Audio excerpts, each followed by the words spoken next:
Alex Sterling was in a car accident that left him with the mind of a 5-year-old. His fiancée promptly called off their engagement. At the same time, my father's company went bankrupt, and we desperately needed the Sterling family's financial support. That's how I ended up being rushed into this marriage. On our wedding night, to save face, the Sterling family had Alex's younger brother, Daniel, stand in for him during the ceremony. By the time all the formalities were over, it was already past midnight. Daniel, reeking of alcohol, escorted me to the bridal suite at a leisurely pace, leaning against the wall with a smirk that screamed mischief. "Melissa," he drawled, "if my brother cannot satisfy you, you know where to find me." I shot him a frosty glare and turned to go inside. The room was dimly lit, with only a floor lamp casting a warm glow beside the bed. A large figure was huddled under the blanket on the bed, looking oddly comical. Two clear, wide eyes peered at me cautiously. I stood there silently, observing him for a moment. Pale skin, delicate features, and those pure, unguarded eyes. He looked like a harmless little deer. Well, with a good-looking face like that, I guess I didn't suffer too much from this marriage. Perhaps my scrutiny was too intense, because his grip on the blanket tightened. He swallowed nervously. "Please don't eat me." "Who said I was going to eat you?" I frowned. "Daniel said you'd devour me tonight." I walked over to the bed, leaned down, and tousled his hair. His slightly messy locks were unexpectedly soft to the touch. "As long as you behave, I won't eat you. By the way, you probably don't know my name yet. You can call me Melissa." He tilted his head up to look at me. The warm, yellow light from the floor lamp reflected in his eyes, making them look particularly gentle. "Melissa," he said softly, "it's nice to meet you." I patted his head. "Good. Now turn around, I need to change." Obediently, he buried his head under the blanket.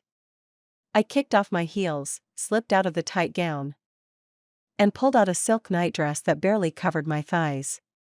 The mirror reflected a woman wrapped in flimsy fabric, her curvy figure and sultry features giving off an air of exaggerated allure. This was one of the only wearable options in the wardrobe. The wedding had been arranged in such a rush that my father had handled all the minor details, including these purchases. His instructions had been clear: as long as I bore Alex's child, the Sterling family's vast fortune would eventually be ours. My gaze shifted to the mirror again, and I caught sight of Alex's face in the reflection. His jaw was clenched, and his sharp eyes seemed to be assessing me like a predator. When I turned around, all I saw was his innocent, bewildered expression. "I told you to turn around. It's too stuffy." I couldn't breathe. I stared at him suspiciously. The look I'd just seen was intense, predatory, completely at odds with his current deer-in-headlights demeanor. Alex lowered his head guiltily, fidgeting with his fingers. "Sorry, Melissa." I decided to let it go. The room was dim, and I'd had more than a few drinks tonight. Maybe I was imagining things. After washing up and doing my skincare routine, my head still felt a little foggy. I didn't bother with Alex and just climbed into bed to sleep. No sooner had I settled in than I heard some rustling noises. The other side of the bed dipped slightly, and the blanket shifted. I cracked an eye open and saw Alex still in his white shirt and black trousers. "You're sleeping in that?"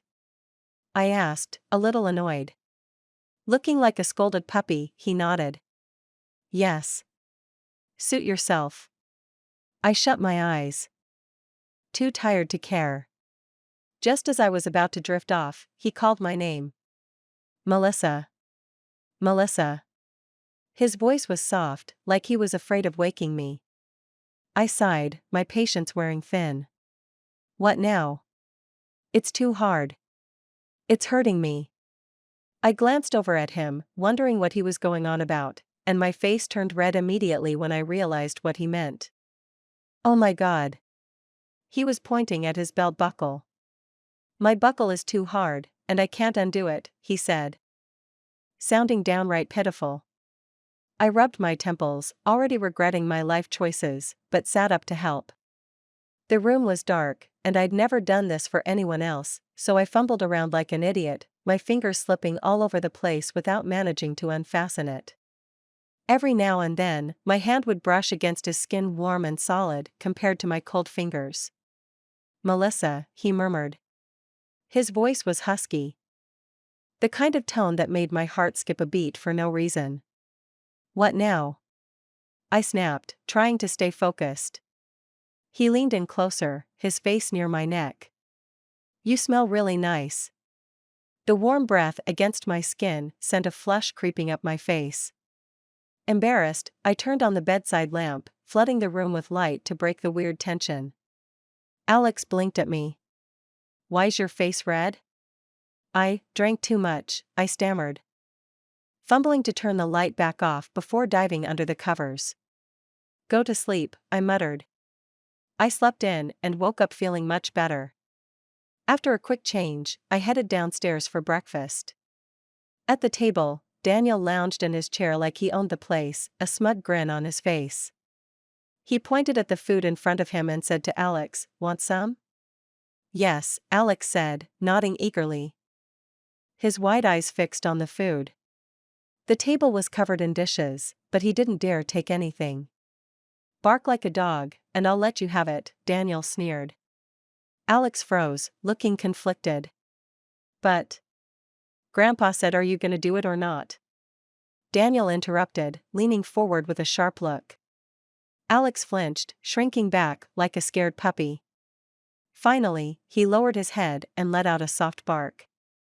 Daniel laughed, patting Alex's face like he was an actual dog. "Good boy. Here, eat." Then, out of nowhere, Daniel poured a cup of coffee over Alex's head. Alex sat there, shaking, his lips pressed tight together to keep from crying out. His wide eyes filled with tears, but he didn't move or say a word. That was my breaking point. I stormed down the stairs and shoved Daniel as hard as I could.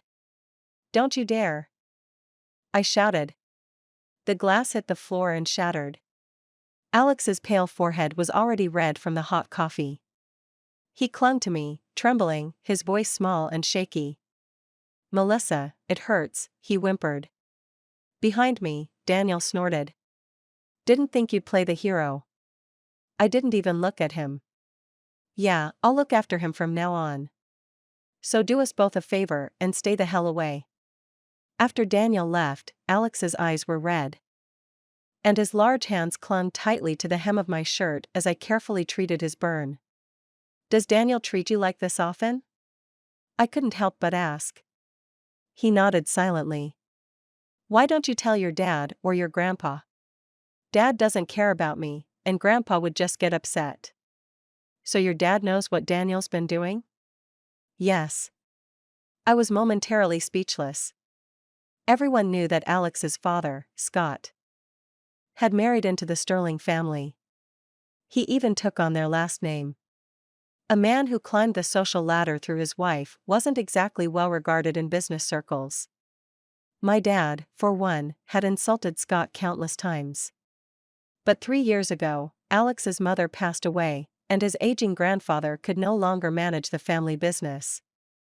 Scott seized the opportunity, taking over the company and bringing his mistress and illegitimate son, Daniel, into the Sterling household. Rumor had it that Scott harbored resentment toward Alex and his mother, likely because of the stigma he'd faced as a live-in son-in-law. Still, Alex was his biological son, how could he be this blatantly biased? "Melissa." Alex tugged lightly on my sleeve, his face earnest. "Please don't tell Grandpa. It'll make him sad." My heart softened. "All right." At his age, Alex's grandfather likely wouldn't be able to do much anyway. A month passed, and Alex's burn was healing well. I decided to take him shopping after giving myself a light touch-up. The clothes I brought from home weren't cutting it anymore.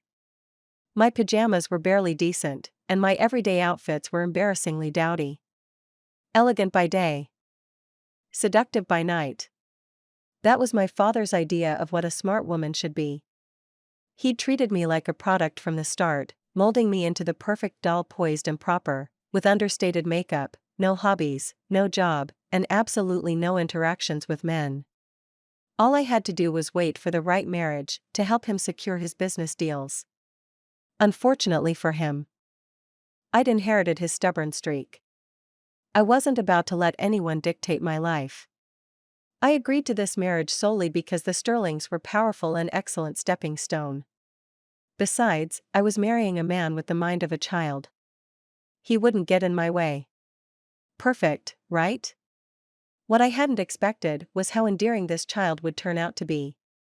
At that moment, Alex was standing by a street vendor, insisting I wear a cheap bunny ear headband. "Melissa, this is cute. Buy it." Helpless against his enthusiasm, I gave in. With a pair of floppy bunny ears perched on my head and Alex's hand in mine, I dragged him off to shop for some real clothes. His wardrobe was filled with nothing but suits, and the few pieces of loungewear he had looked like they belonged in a donation bin. I figured no one had bothered buying him clothes after he got sick. While Alex was trying on outfits, my phone buzzed. It was my dad. I sighed and picked up. "Dad. How's that little idiot?" "He's fine. Very well behaved." "Good. Stay home and keep him happy. The sooner you have a kid, the better. And make sure to visit Alex's grandpa often. Don't forget. Most of the company shares are still in his hands." "I know. And stay out of the Sterling family drama. Keep your mouth shut." I hesitated. Was this Scott's idea? Don't ask. A pair of arms suddenly wrapped around my waist, and a warm, fluffy head nuzzled into the crook of my neck. "Melissa." Flustered, I hurriedly ended the call.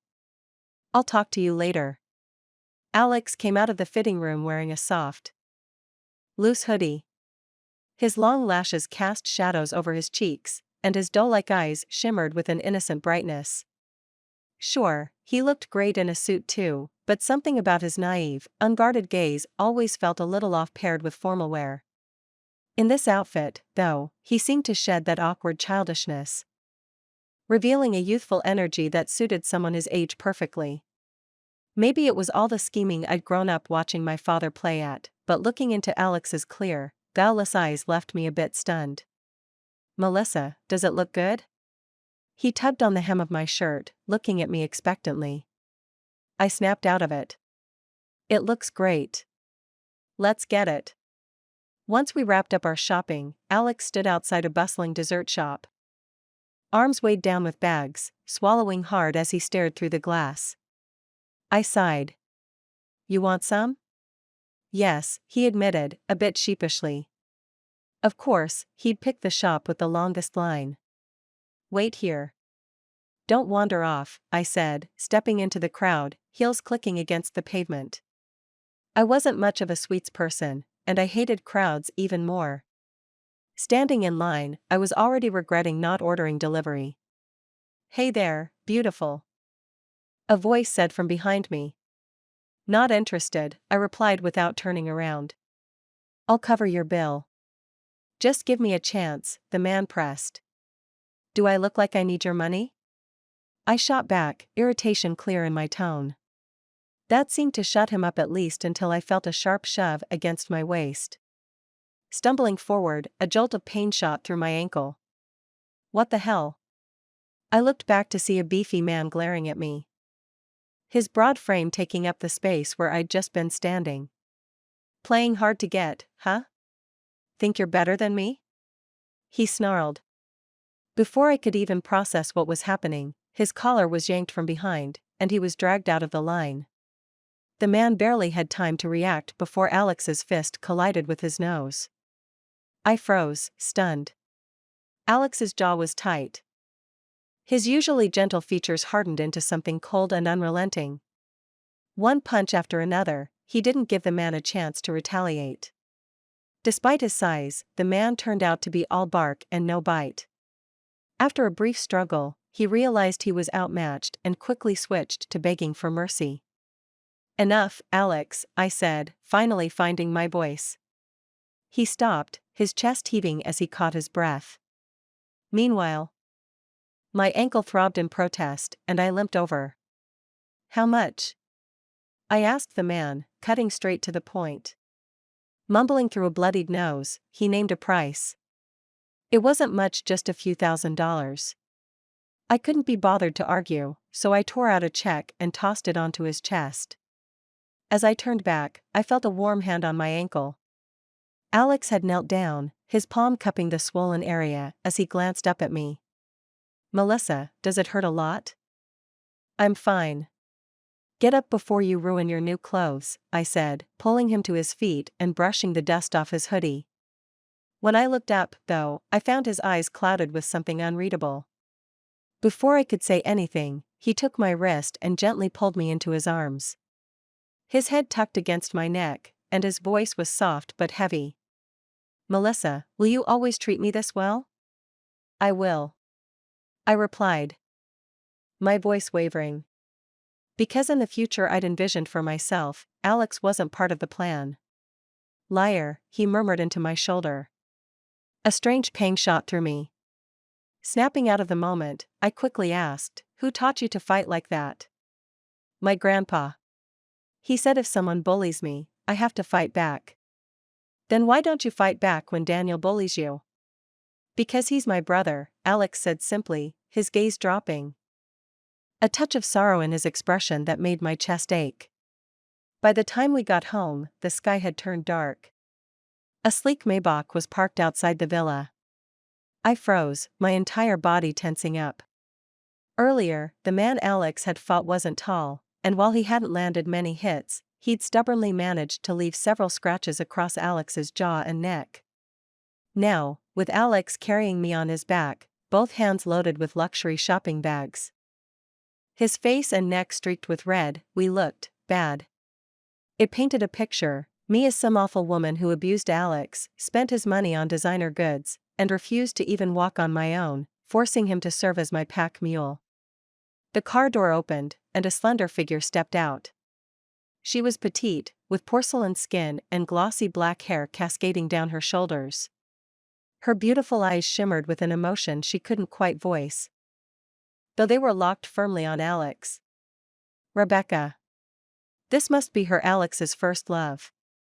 Back when they were engaged, she was the envy of every socialite, hailed as the girl who would marry the sterling heir.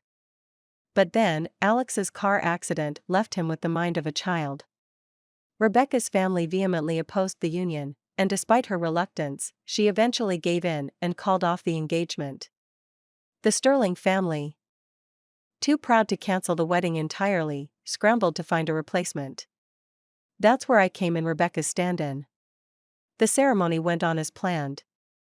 If Alex's accident had never happened, Rebecca would have been the bride. Hello.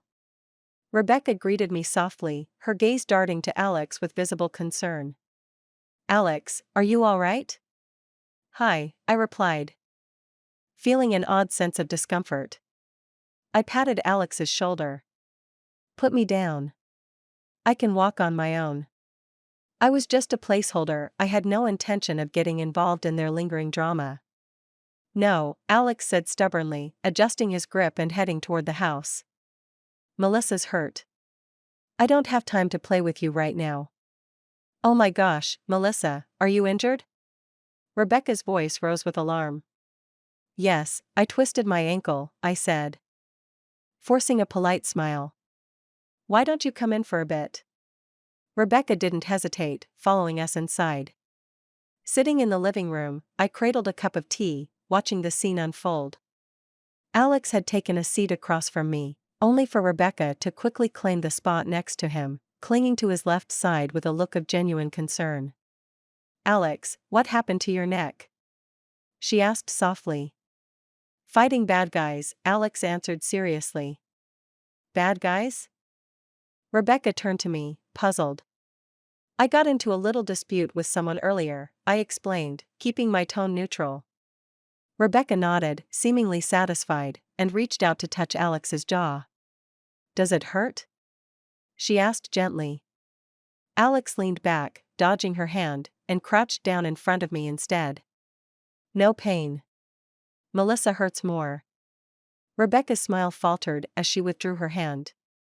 Melissa, it seems Alex is very fond of you. Yes. He's very sweet. I reached out to tousle his hair affectionately.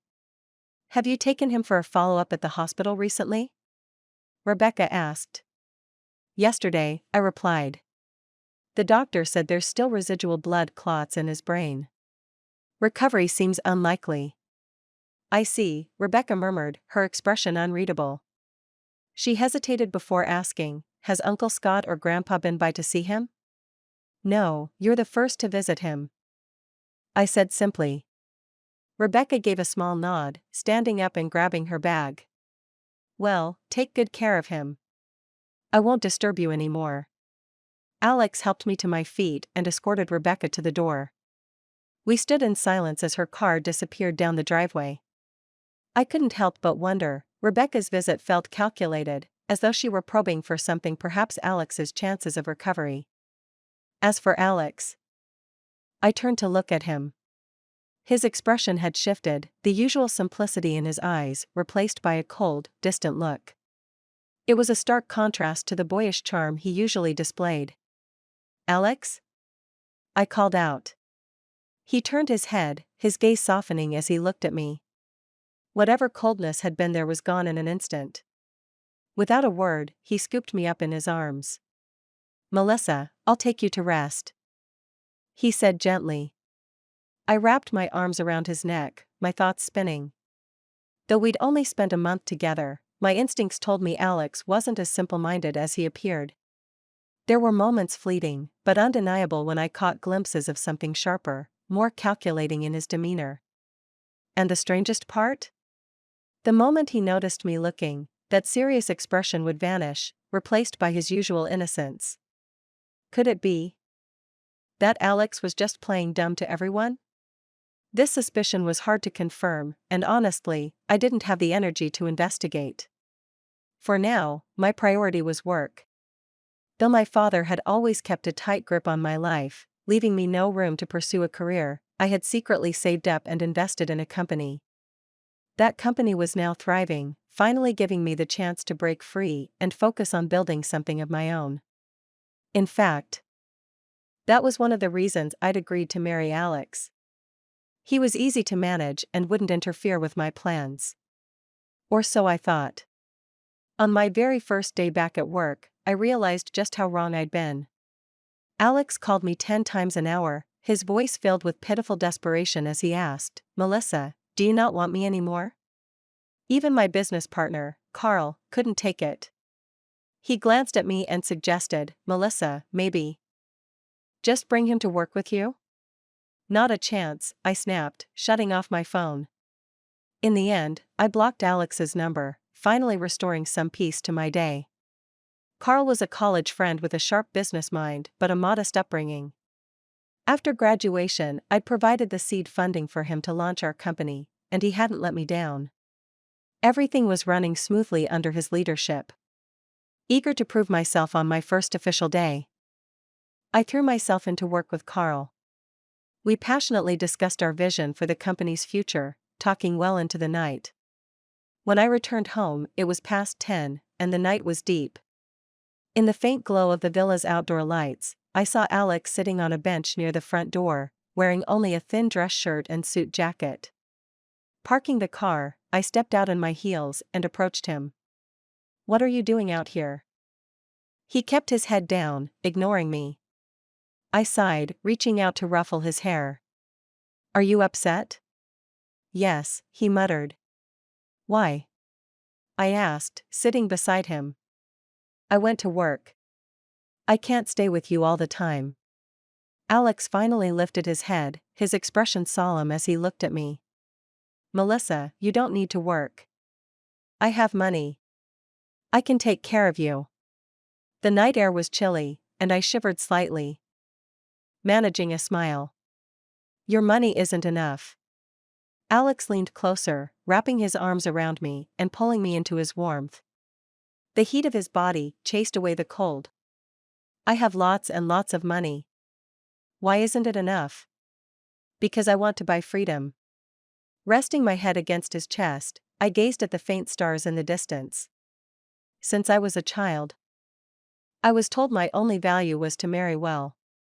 My entire life has been meticulously planned out for me. But I don't want that. I want to prove that I can stand on my own and one day, maybe even surpass him. Alex didn't respond immediately. Instead, I felt the gentle warmth of his lips against my cheek. Startled, I turned to face him, meeting his starry, mesmerizing eyes. I understand, he said softly. Do whatever you need to. I'll support you. Then you can't interrupt my work anymore, I warned. Alex thought it over seriously before nodding. I'll try. Then, he stood and offered me his hand. Let's go inside. It's too cold out here. All right. Following behind him, my gaze drifted to the ground and I noticed a few scattered cigarette butts. In this villa, it was just me, Alex, and a housekeeper. Curious, I casually asked her during dinner if anyone had visited that afternoon. She said no. The housekeeper didn't smoke. That left only one possibility. The cigarettes were Alex's. The more I observed, the more I felt like he was playing everyone for fools. But I had no proof. Even if I asked him, I knew he'd never admit it. I planned to find a way to test him, but before I could find the right opportunity, work took over all my time. A German company was planning to enter the domestic market, and the investment was massive. It was a golden opportunity for us. But there were many others eyeing the same prize, so I had no choice but to dedicate myself to it, working day and night to secure the deal. The longer I worked overtime, the more frustrated Alex became. Every evening, right as I was about to finish work, he would call me. Melissa, you should come home. I would rub my forehead in frustration and reply, I still have work to do, don't wait for me. You go ahead and sleep. Every time this happened, I couldn't shake the feeling that we were a real married couple or perhaps lovers. Carl, who was sitting nearby, couldn't help but tease me. He called again, huh? I just nodded. I don't want to sleep. I'm coming to see you. Alex's voice came through the phone. What do you need to come for? I'm working. I'll be scared alone at home. It's already dark outside. I thought about it for a moment. The housekeeper had already gone home. If Alex was really as clueless as he seemed, it might be dangerous to leave him alone. All right, put on your coat and wait at home. I'll have my assistant come pick you up. Okay. Alex hung up, and Carl grabbed the car keys. I'll go get him, he said. I raised an eyebrow. So eager? Carl grinned. When the company first started, I saw your husband at a party, surrounded by people. I couldn't even say a word to him. Now, I finally get to meet this domineering CEO in real life. I'm not going to waste this chance. I laughed. He's hardly a CEO anymore, not even to mention being domineering. He's just a child now. Go ahead, I'll send you the address. An hour later, Carl returned, and Alex followed him in, dressed in a tracksuit, with a black wide-brimmed hat pulled low over his face. He walked over, his long legs closing the distance quickly. Without a word, he wrapped his arms around my waist from behind, resting his chin against my shoulder and rubbing it softly. Melissa, I missed you. Carl, clearly uncomfortable, quickly averted his gaze. You two go ahead and talk, I'll be back in a bit. I was taken aback by his sudden show of affection, feeling my cheeks flush. I gently pushed him away. Be good, we're in the office, you need to keep it together. There's no one here, Alex protested. Leaning in again. His words caught me off guard. At first, I'd just seen him as a child, and his affection didn't seem strange. But ever since that night he kissed my cheek and the cigarette butts appeared, I couldn't quite tell whether his affection was innocent or laced with something more. And now, with his casual remark, there's no one here. It almost felt like he saw this closeness as something more than just affection. It felt like he was defining it as romantic. Could a 5 or 6-year-old truly understand that kind of concept? Melissa, are you mad at me? Alex kissed my cheek again. Okay, I'll sit over there if it makes you feel better. I need to go to a meeting. You can play some games over there while I'm gone, alright? I guided him to sit on the side and stepped out to attend the meeting. As soon as I left the room, Carl leaned in. So, is he really as clueless as he seems? What do you mean? I asked, puzzled. When I picked him up, he just nodded at me. He didn't say a word the entire time, completely normal. He was the same as when I saw him at that party. I couldn't help but glance back at Alex. The fluorescent office lights reflected off him, highlighting the sharp angles of his face beneath the brim of his hat. His long, pale hand occasionally tapped at his phone screen. He looked completely normal. He just doesn't like talking, I shrugged, offering a vague explanation and nudging Carl away. The German company's investment project was up for bidding, and our competitor was the Sterling family. I couldn't afford to get involved directly, so I sent Carl in my place. The strength gap between us was huge, and honestly, I didn't have much hope. But to my surprise, we won the bid. The person representing the Sterling family was Daniel. According to Carl, Daniel was in a terrible mood that day, and it seemed like our company's road ahead wasn't going to be smooth. I thought about it for a moment. Winning this project was monumental for our company.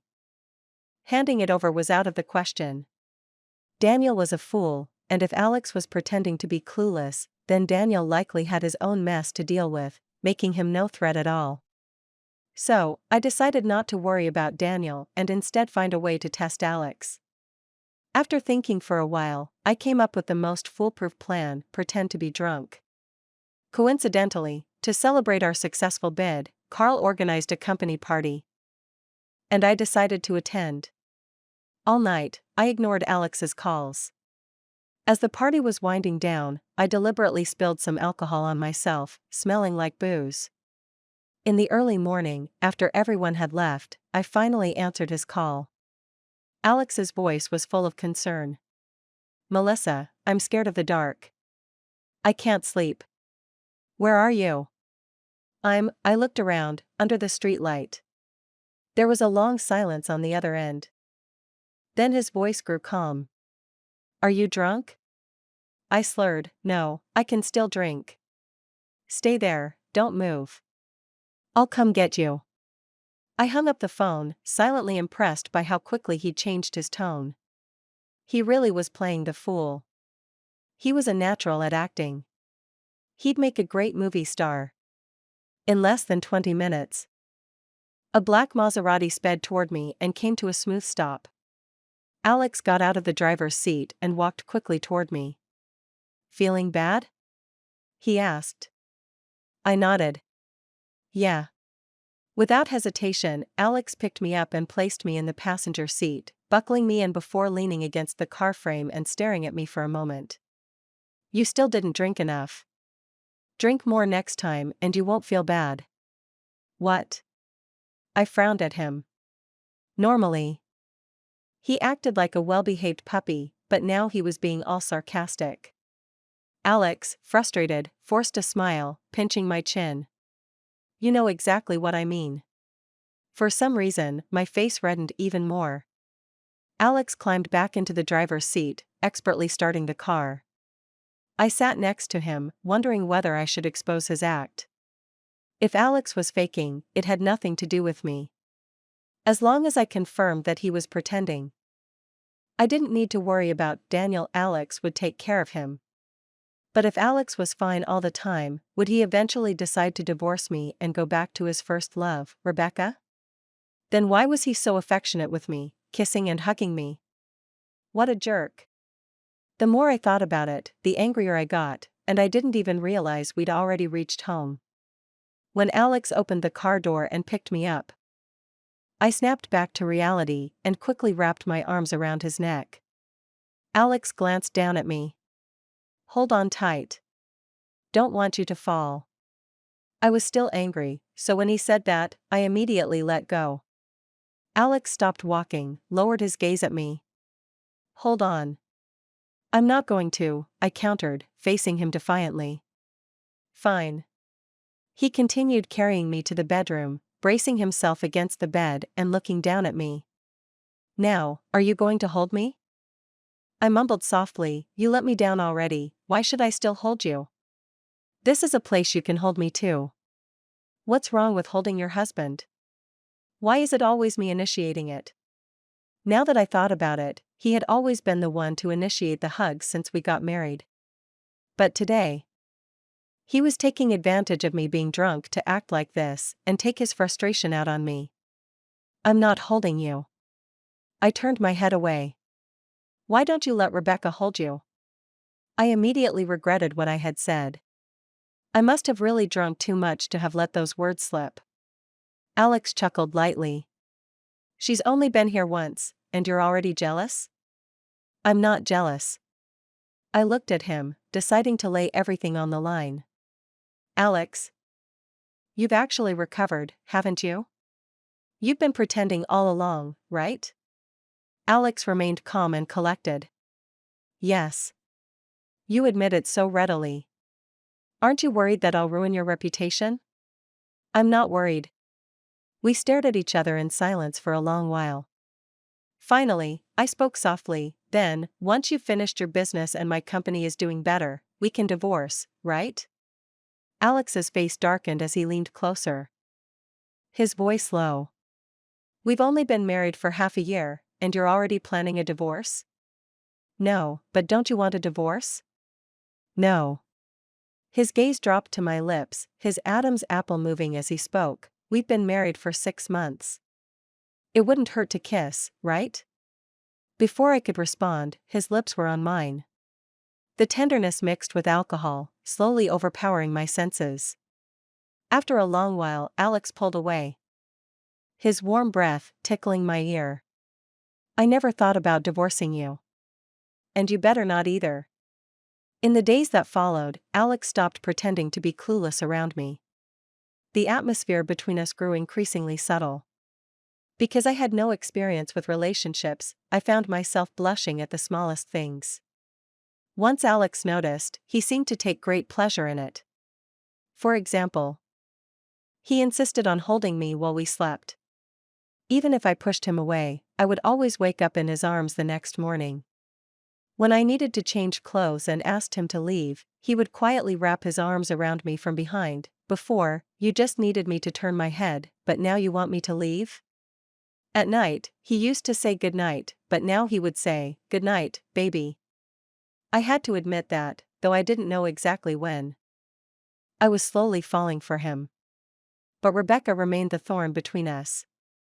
Even though Alex and I had no past together, his love story with Rebecca had been all over the news. It was one of those CEO falls for me tales that everyone couldn't stop talking about. I'd heard of it too.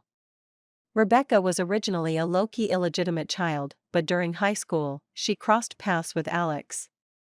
He was moved by her purity and kindness. And they developed a mutual affection. When Alex went abroad for university, Scott brought Daniel into the Sterling family and formally gave him the title of the second young master of the Sterling family. It's said that Daniel also pursued Rebecca for a while, though whether he truly liked her or was just trying to compete with Alex is unknown. Rebecca remained unmoved, and after taking a year off from school, she went abroad to confess to Alex. She stayed with him for a year, and when their families decided to get them engaged, Rebecca happily returned to hometown. Rebecca's engagement ring was incredibly luxurious. After she posted about it on social media, it even made the trending topics for a while. Countless people were in awe, realizing that the devoted CEO did really exist. Rebecca had once loved Alex so passionately and openly. Their relationship had lasted from high school all the way through college. As for me and Alex, we hadn't had any breakups or dramatic pursuits. Ours seemed much more understated. I couldn't stop thinking once everyone realizes that Alex has fully recovered, and Rebecca's parents stop opposing, when faced with her tears, Will Alex really not reconsider? By the time I found the answer, 6 months had passed. In those 6 months, Alex continued to maintain his fool persona to the outside world. No one bothered him, and no one cared. The company's growth was steadily improving. Soon after that bidding, Daniel was in a car accident. I saw it on the local news. Daniel was driving drunk, causing a fatal accident and injuring 2 others. There was an official clarification shortly after, stating that Daniel had been in the passenger seat, and it was his friend who had been driving drunk. The driver was arrested. After that incident, Daniel stayed quiet for half a year. When news of him came up again, it was on the headlines. Daniel and Rebecca were engaged, and their wedding was in a month. I walked into the room to find Alex staring at their picture on his computer screen. I rubbed his head and asked, "What's wrong? Feeling bad?" Alex pulled me into his lap. "What nonsense are you talking about?" I casually scrolled through his computer screen. "Do you think Daniel will invite us to the wedding?" "Of course. He'd love to rub it in and get under my skin." "Is that so?" I asked absent-mindedly. "Then what should we prepare as a gift?" "No need to worry. I've already taken care of it." "Alright, then I'll go to sleep. You can keep looking at it." Alex kissed my forehead. "Okay, good night, baby." I quietly walked out of the room, feeling a pang in my heart that spread like wildfire. I didn't want to be anyone's second choice, nor did I want to be a replacement. Even though I didn't show it much, I still believed I deserved someone who truly cared for me. But could Alex give me that? In the following month, I kept my distance from Alex. He seemed very busy, often staying in his study late into the night, too preoccupied to notice my subtle change in attitude. As the wedding date approached, I received a call from Daniel. "Melissa, did you get the invitation?" "I did." "That's good. Don't forget to bring Alex. His grandfather still wants to see him." I couldn't help but laugh. Alex couldn't even show up to his own wedding, but now Daniel's father was making it a requirement that everyone be there.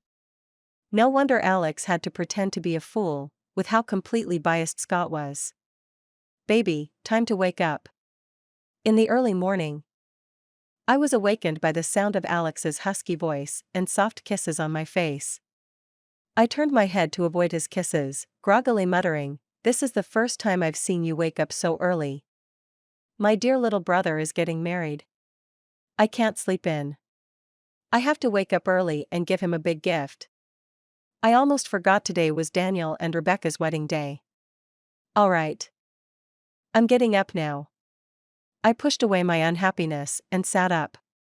Alex gently tugged at my arm, pulling me into his chest. "What's wrong? Are you upset, Melissa?" I didn't answer.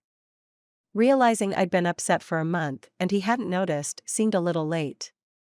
"I've been busy preparing the gifts, so I haven't had time. After today, I'll make it up to you. Is that okay?"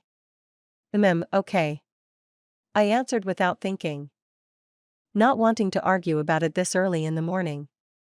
Alex seemed to realize I was brushing him off.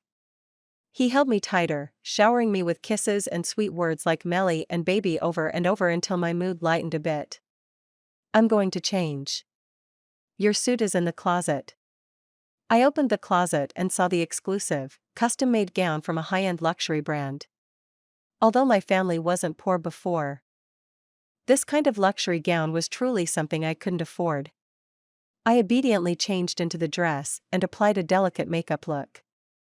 Once everything was ready, I leisurely made my way downstairs. As soon as I looked up, I saw Alex leaning against the foyer, arms crossed, waiting for me. He wore a brand new black tailored suit, gold-rimmed glasses, and his skin had become exceptionally fair from not going out for a while. This was the first time I'd seen Alex dressed up so seriously. Even though I had met a lot of celebrities, this was the first time I realized someone could be so handsome, as if he stepped out of a dream and into the real world. But then, I wondered, was he dressing up so carefully because he wanted to give Daniel a big gift, Or, was it for Rebecca? Alex stood there, staring at me in a daze for a long time. Our eyes met, and a mix of excitement and bitterness tangled in my chest. I couldn't even tell what I was feeling. I held the hem of my dress, and, as I descended the stairs, I bumped straight into Alex's embrace. He lightly kissed my forehead and gently said, "Melissa, you look so beautiful today." I blushed, and in the distant full-length mirror, our intertwined reflections showed a black suit and a white gown, complementing each other perfectly. When we arrived at the wedding venue, everyone had already taken their seats. Alex confidently held my hand as we entered. Countless gazes turned to us, and the hum of whispered conversations filled the air. Many people were eager to approach and greet us. But Alex didn't even glance at anyone, holding my hand as we made our way toward his grandfather. His grandfather looked frail, hunched over and leaning on a cane, quietly sitting at the center of the crowd. If it weren't for the expensive cane, I wouldn't have thought that this seemingly ordinary old man was the founder of the Sterling Group. "This is Grandpa, Melissa," Alex said as he guided me to sit beside his grandfather, not even sparing a glance for Scott, who was nearby. Grandpa didn't seem the least bit surprised by Alex's sudden recovery. He simply looked at me and nodded, saying, "Melissa, you're just as lovely as Alex said." "Thank you for the compliment, Grandpa," I smiled and responded, unable to stop glancing at Scott. Scott's face was pale with anger. "Have you really recovered, or have you just forgotten everything again? You can't even greet your own father properly. How rude." Before Alex could reply, the music started. Rebecca appeared, walking down the aisle in a pure white wedding gown, smiling. As she passed in front of us, she paused for a moment. Her gaze lingered on Alex, and she gave him that look like she wanted to say something but couldn't.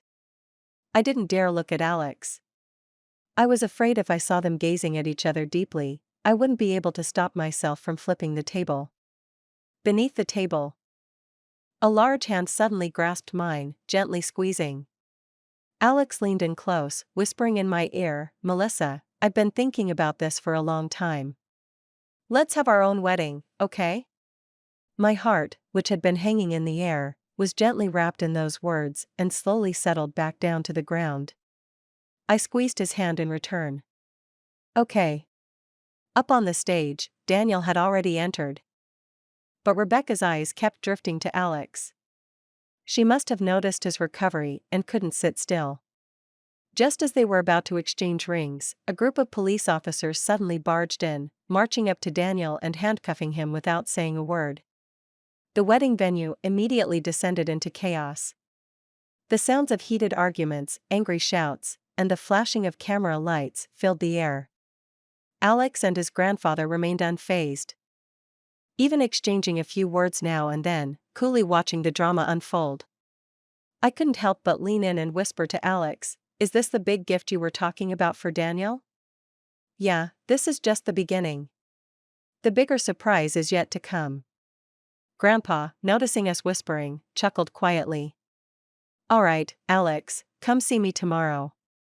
I'm not sticking around for this spectacle any longer. I'll take my leave now." After Grandpa left, Alex raised an eyebrow.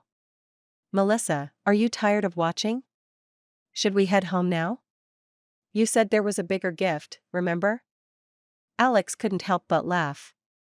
He put his arm around my shoulders and started leading me out. "You really love watching drama, huh? The bigger surprise isn't here, it's at home." "Alex." Rebecca's voice came from behind us. Turning around, I saw her approaching, her eyes red and holding up her wedding gown. "Alex. Now that you've regained your memories, why didn't you come find me? If I had known you were back to normal, I wouldn't have married Daniel, even if my family forced me to. Why would I find you? Who you marry has nothing to do with me. I'm already married." Rebecca frowned and shot a glance at me. "But you married her when you were out of your mind. That's not a real marriage, is it?" Alex shrugged. "But Melissa and I are legally married now." "Sorry." Tears finally spilled from Rebecca's eyes. Are you mad because I married Daniel? But you know what my family is like. They didn't give me a choice. A few years ago, I dropped out of school and flew out to your city alone, just for you. You know, from the start, I was always choosing you. Rebecca, do you think I'm stupid? When Daniel first pursued you, you never rejected him. Do you know how many private photos of you two he sent me? Did you really think he'd keep your secrets? As for you flying to my city, that was your parents' idea, because they were sure I could inherit the family business. What choosing me are you talking about? All along, you've been choosing money. Rebecca stood there in shock. Alex glanced at me, still watching the scene, and took my hand as we walked out. I couldn't resist continuing to dig for gossip. So, Rebecca betrayed you after you went abroad? You got cheated on? Alex gave me a helpless look. What do you think? And you stayed with her for a whole year? I was still in school. If she wanted to stay with me, what could I do? And then you got engaged to her? I wanted to get a rise out of Daniel. I can't believe I used to think you were the sweet, naive little fool. When it comes to you, I've always been that way. I was left speechless. The next day, Alex held me as we sat at his desk, watching the news.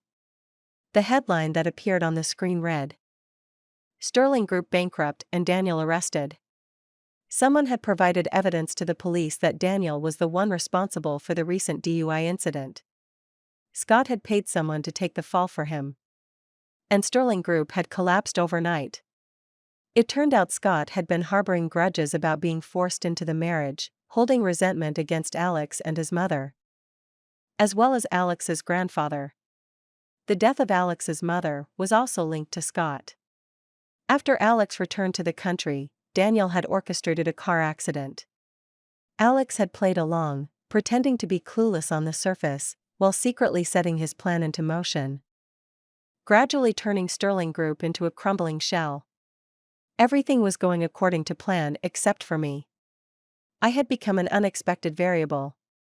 Alex made another public appearance. This time as the CEO of a foreign enterprise. At a business meeting, Alex appeared in a sharp suit. That was when I learned that the German company I had initially partnered with was actually being managed by Alex. On the way home, I sighed. I thought that my first deal was won by my ability, but it turns out it was my looks that got me the job. Well, should I pull the investment then? No, beauty is part of my ability. Alex smiled and shot me a playful glance. As the traffic light turned red, he leaned in to kiss me. I'm part of your ability too. It wasn't until the car behind us honked impatiently that Alex pulled away. My phone had been vibrating nonstop. It was my dad calling. I thought for a moment before hanging up. Aren't you going to answer? I already know what he'll say. He'll tell me to behave and get pregnant as soon as possible. Alex glanced at me. Pregnancy sounds like a good idea. No way. I rejected immediately. I want to focus on running the company. I'm not thinking about having kids right now. Alex, would you mind? I don't mind. Alex parked the car and looked at me seriously. Whatever you want to do, I'll support you unconditionally. If your dad has an issue with it, you can blame it all on me. Worst case, just say I can't have kids. I couldn't help but scan him up and down. You wouldn't actually. Without saying another word, Alex picked me up and carried me inside. Maybe we need to try it out to find out. I've been wanting to for a while. Sterling Group went bankrupt, Daniel was imprisoned, and Scott was penniless and facing lawsuits. Scott came to see Alex a few times, but he was always turned away. Later, Scott gave up on pride and showed up at my company. Scott, now down on his luck, was wearing a suit that was torn in several places, his beard unkempt. The first thing he said when he saw me was, "I want to see Alex." He doesn't want to see you. Melissa, don't forget, if it weren't for me, how could you have married Alex? You should be grateful for the good life you have now, thanks to me. Should I be grateful to you? Alex walked up behind him. This might be the only decent thing you've ever done. You ungrateful brat, he's your brother, you were bound by blood. Scott became agitated but was quickly restrained by a few security guards. I don't have a brother, and I don't have a father. Alex stood in front of me and tossed a file at Scott. Not sending you to prison is my final act of mercy. You really think your shady deals are well hidden? Scott picked up the file from the floor and looked through it. His face turned pale. If there's a next time, these files will be on the front page of every major news outlet. I'm not joking. Scott slunk away, disappearing completely from our lives. After everything returned to normal, Alex and I had a belated wedding ceremony. He held my hand as the officiant finished reading the vows. And we exchanged rings. The ring Alex had prepared for me was exquisite and luxurious, but I couldn't help feeling a little jealous. Looks like the ring you gave to Rebecca was bigger. Alex looked confused. What ring did I give her? Don't pretend. You can still find pictures from your engagement in the news. Really? Let me see. Alex searched on his phone. This is the one I bought. But it was for a friend's wedding. They asked me to help pick the wedding band, so I chose the most expensive one as a gift for them. Did Rebecca not know this was a gift for your friend's wedding? She knew. Besides, this one on your finger is way more expensive than the one in the photo. It may look the same size, but I had it re-engraved later. If you don't like it, I can buy you another one. No need, I like this one. Well, since you like it. Does that mean I can get some reward? Alex leaned in to kiss me. Suddenly, I heard my dad cough from behind, and it startled me. Alex wasn't even fazed. Hi. Can I have a word with Melissa alone? Reluctantly, I walked over, knowing my dad was probably aware of the growing reputation of my company. Sure enough, before I even reached the door, my dad started questioning me. Who gave you permission to? Melissa is an adult. She doesn't need anyone's permission to do what she does. If this is about the company, I respect her choices, and as her father, I believe you want her to be happy too, Alex interjected, leaving my dad speechless. In the end, my dad's lecture never took place, and he left in disappointment. After that, Alex kept pestering me, asking when I had started to like him. I thought back to countless moments, Alex's shy eyes the first time we met, his body trembling as he held me tight, his head buried in my shoulder, and the secret kiss he gave me under a sky full of stars. After a while, I answered him, I think it was probably when we first met. But with every second spent together after that, I just fell deeper and deeper. Months passed, and life with Alex settled into a comforting rhythm. The wedding had been a beautiful turning point, and while we both worked hard, Alex running his business empire and me managing my growing company, there was always time for each other. We had our share of playful banter and quiet moments, and it felt like we were building a life that was uniquely ours. One evening, after a long day, Alex pulled me to the balcony. The city lights twinkled below, and the air was cool with a hint of early autumn. He gazed at me, his eyes soft but intent. Melissa, he began, his voice more serious than usual, there's something I've been meaning to ask. I turned toward him, curiosity piqued. What is it? Alex hesitated for a moment, as if weighing his words carefully. What do you want for our future? What's the next step for us? I was quiet for a beat, letting the question sink in. The future had always felt like something far off, something uncertain. But with Alex, everything seemed possible.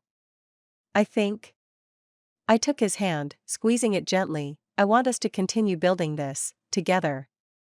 You, me, our lives, our family, everything we've been through only makes me want to hold on to this even more. I don't need grand gestures or promises. I just want the real, honest moments. The simple ones. Like this. A smile tugged at the corners of his lips. You know, I think I want that too. But if you're okay with it, I want to make one promise no matter what comes our way, we'll face it together. I nodded, my heart swelling with affection for him. Together. He leaned down to kiss me, the soft press of his lips against mine reaffirming the bond we shared. And as the days turned into months, and the months into years, we built that life. A life full of love, laughter, and shared dreams. We didn't need the perfect ending, because every day with Alex felt like the beginning of something beautiful. And in the end, that was enough. The end.